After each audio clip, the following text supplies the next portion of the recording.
KKMD 568화 FA50 in 2050 전문가 인터뷰.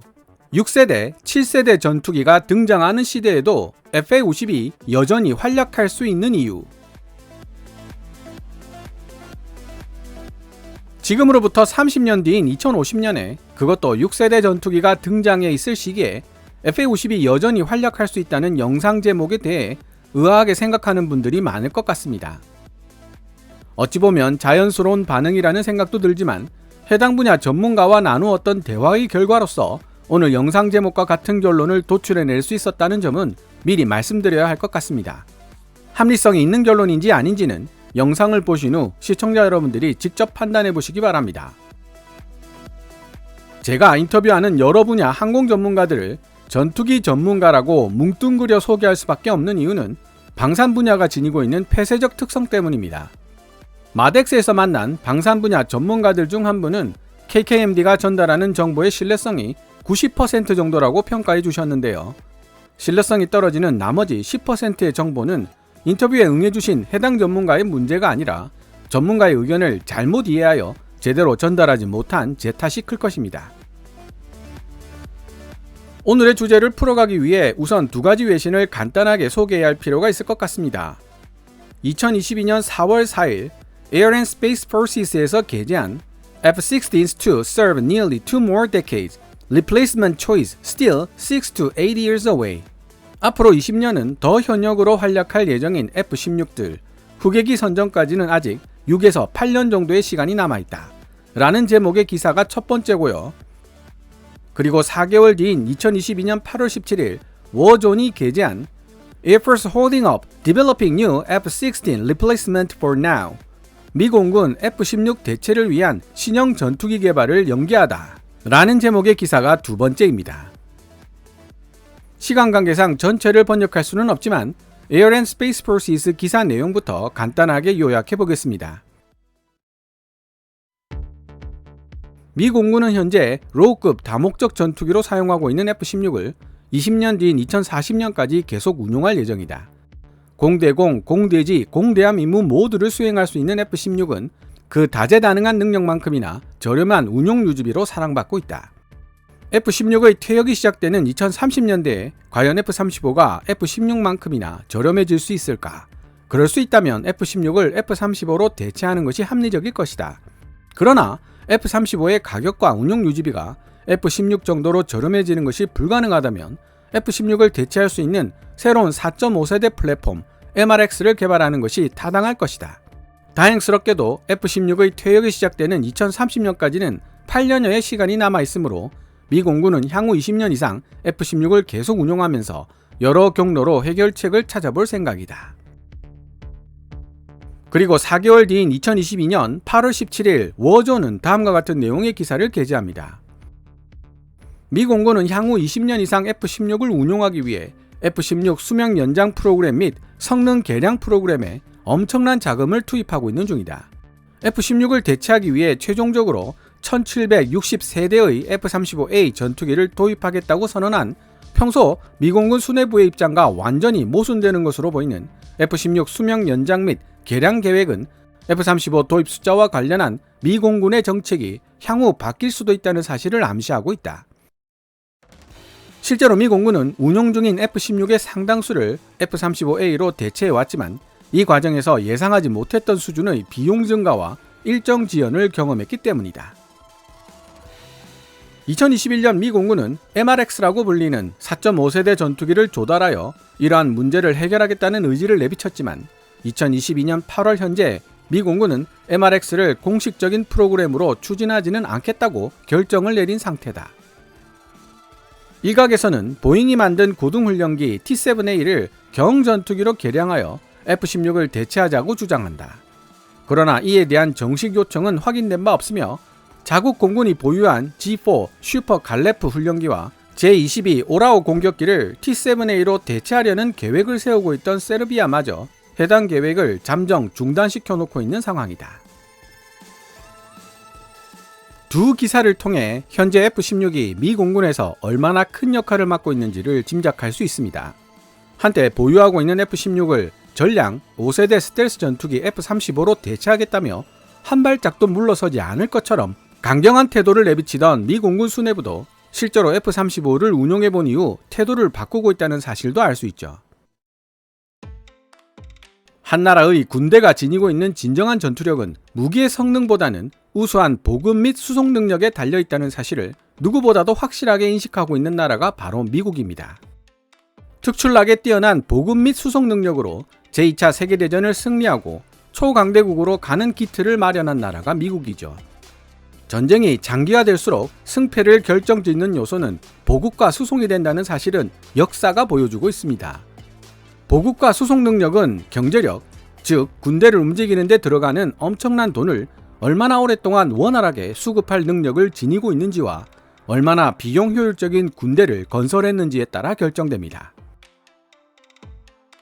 F-35 라이트닝2가 F-16보다 월등하게 뛰어난 성능을 지니고 있다는 점에 의문을 제기할 사람은 없습니다. 동시에 군수 지원 및 운용 유지비라는 측면에서 본다면 F-35 라이트닝2보다 F-16이 월등한 입장에 있다는 사실에 의문을 제기할 사람도 없습니다. 이러한 성능과 비용의 밸런스를 맞추려는 고민은 F-35A가 등장하기 훨씬 이전부터 존재해왔습니다. 미 공군이 헤비급 제공 전투기 F-15와 경량급 다목적 전투기 F-16을 조합하여 운용한 하이로우 믹스가 그런 고민에 대한 답으로 등장한 전술입니다. 그리고 F-15N, F-16의 하이로우 믹스 전술은 현대 전쟁사를 통해 그 효용성을 넘치도록 입증해줬고요. 하지만 F-35 합동 타격 전투기가 등장하면서부터 미 공군이 주창한 성능과 비용의 밸런스는 급격하게 무너지기 시작했습니다. 합동 타격, 조인트 스트라이크 전투기라는 명칭에서도 알 수 있듯이 F-35는 미 공군, 미 해군, 미 해병대 모두가 공통으로 사용할 수 있도록 개발된 기체입니다. 초음속 비행 능력과 뛰어난 스텔스 성능, 그리고 날아다니는 컴퓨터라고 불릴 정도로 우수한 항전 장비를 구비한 F-35는 F-22의 뒤를 이어 세계 최강의 전투기로 자리매김했고 누구나 탐내는 꿈의 전투기가 되었습니다.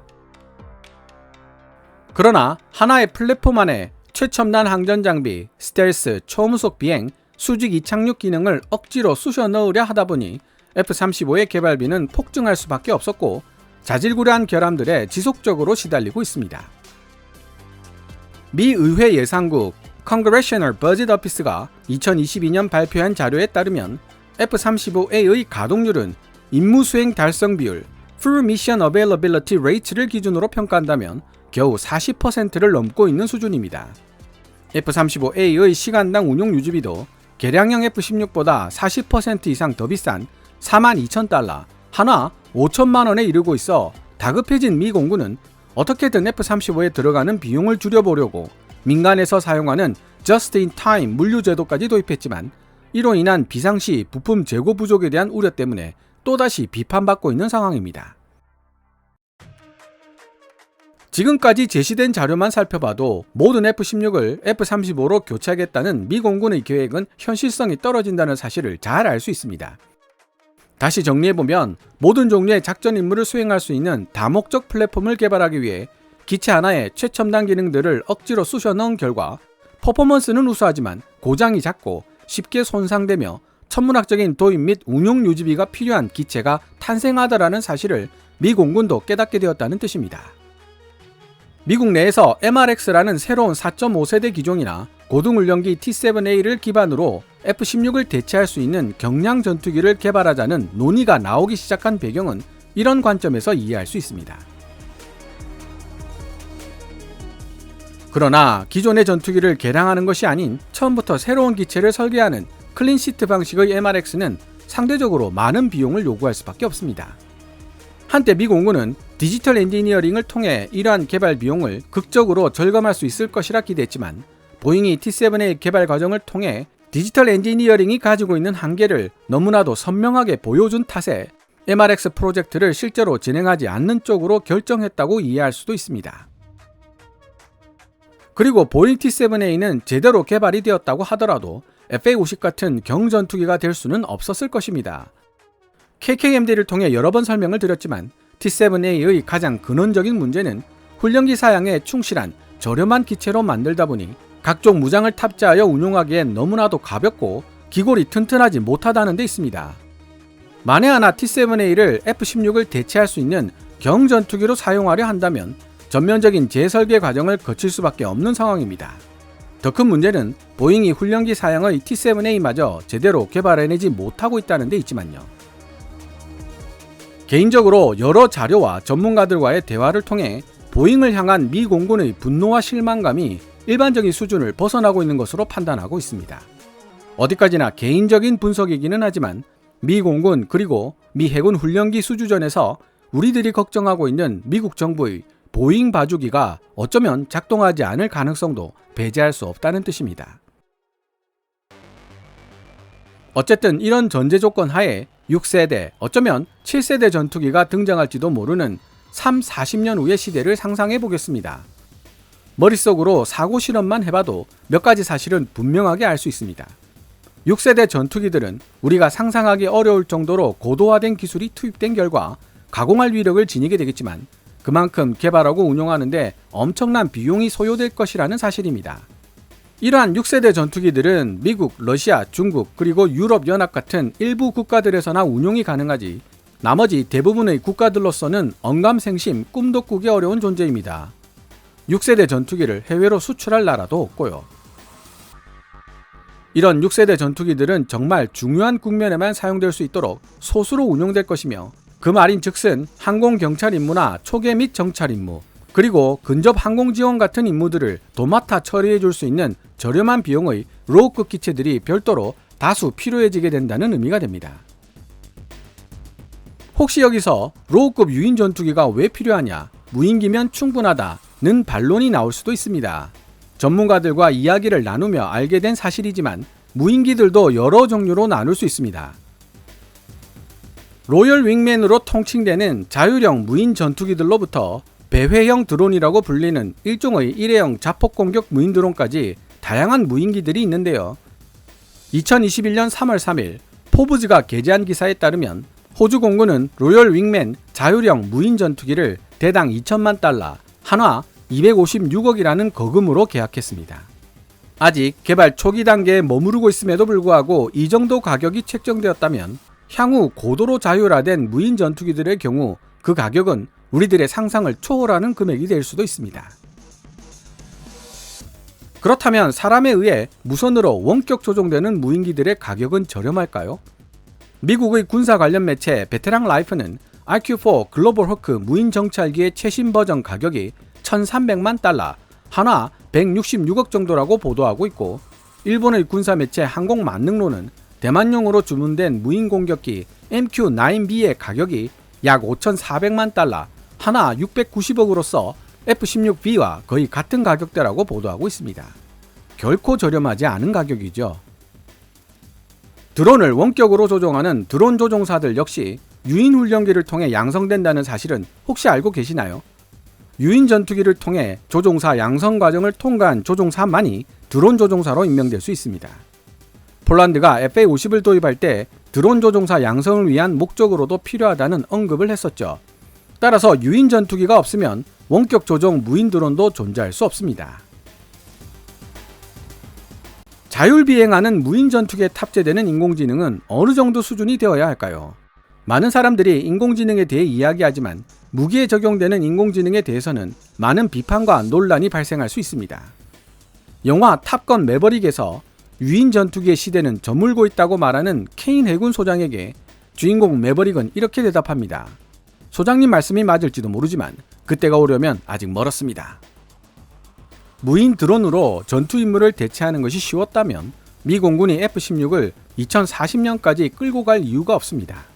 F-16의 후계 기종으로 MRX라는 4.5세대 개념의 유인 전투기를 고려했을 이유도 없고요. 매버릭의 말처럼 무인 전투기가 미래의 주요 전력인 것은 분명하지만 아직 가야 할 길이 멀다는 뜻입니다. FA-50에 해박한 전투기 전문가는 6세대, 심지어 7세대 전투기가 등장하는 시대가 되어도 FA-50이 활약할 수 있는 무대는 너무나도 많을 것이라고 지적합니다. 동부 유럽, 동남아시아, 남미, 그리고 아프리카 같은 시장들은 미국이 F-16을 단종시키는 2050년 이후가 되어도 여전히 F-16처럼 저렴하면서도 가성비가 우수한 경량 다목적 전투기를 선호할 것이 분명합니다. 러시아 우크라이나 전쟁을 통해서도 FA-50처럼 저렴하면서도 가성비가 뛰어난 전투기들의 가치가 부각되고 있습니다.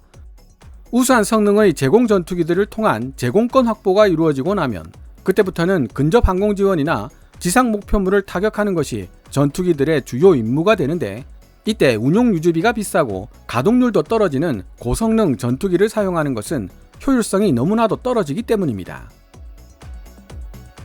FA-50을 도입할 바에야 KF-21 보라매를 도입하려 하지 않겠느냐는 질문이 나올 수도 있습니다. 하지만 KF-21 보라매는 쌍발 공중 우세 전투기입니다. 서방의 4.5세대 전투기들에 비해 상대적으로 저렴하다는 것이지 절대적인 기준에서 저렴하지는 않습니다. 예를 들어 볼까요? 2023년 6월 3일 해외 매체 CNA가 보도한 바에 따르면 말레이시아에 제시된 FA-50의 유닛 코스트는 2,800만 달러, 한화 360억 정도의 가격이었습니다. 물론 기타 부대 비용이 모두 포함된 FA-50의 프로그램 코스트는 500에서 600억 정도로 예상되고 있습니다. 그에 비해 KF-21 보라매의 예상 유닛 코스트는 6,500만 달러로 한화 830억 수준입니다. 그러나 프로그램 비용이 되면 1,000억 이상으로 올라갈 가능성이 다분합니다. 흔히 KF-21 보라매의 시간당 운용 유지비는 F-35A의 절반 정도가 될 것이라고 이야기되지만 그 절반이 FA-50 시간당 운용 유지비 500만원의 5배인 2,500만원 수준입니다. 국방 예산이 넉넉하지 않은 국가들에게 있어 KF-21 보라매가 주는 경제적인 부담은 결코 작지 않을 것이라는 사실을 어렵지 않게 유추할 수 있는 대목입니다. 다만 KF-21 보라매를 소수 구매하고 FA-50을 다수로 구매하여 하이로우 믹스 구성을 취할 수 있다면 최고의 비용 대비 효과를 볼 수는 있을 것입니다. 어느 나라가 되었든 로우급 전투기를 선택하는 데 있어 가장 중요한 요소는 바로 비용 대비 효과, 즉 가성비가 될 수밖에 없고, 같은 카이 계열 전투기인 KF-21과 FA-50으로 라인업을 짠다면 물류적, 정비적 측면에서 가성비는 더욱 높아질 것이 분명하기 때문입니다. 전문가와 대화를 나누면서 FA-50이 소형 기체이기 때문에 향후 개량에 어려움이 생기지는 않을지 질문해 보았습니다. 전문가는 기술이 계속해서 발전하고 있기 때문에 부품들이 점차 소형화되는 추세를 보이고 있어 FA-50을 지속적으로 개량하는데 큰 어려움이 없을 것으로 예측하고 있었습니다. 거기 더해서 만약 FA-50이 미국산이라는 브랜드를 달고 미 공군 ATT 사업이나 미 해군 TSA, UJTS 사업에 승리할 수 있다면 개량의 폭은 더욱 넓어질 수 있다고 전문가는 지적하고 있었습니다.